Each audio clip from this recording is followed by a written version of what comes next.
Thank you. So yung nga mga kagutom, ito na yung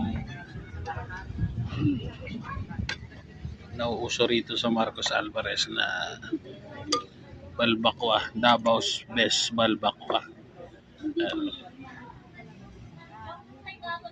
Ayan.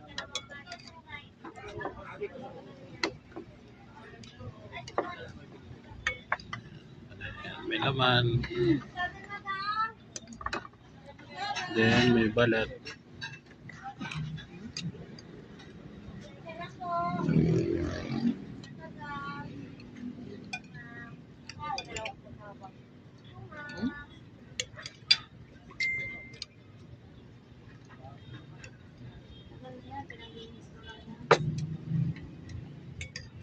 So yung mga gutom, umorder din tayo ng ano nila, special sisig.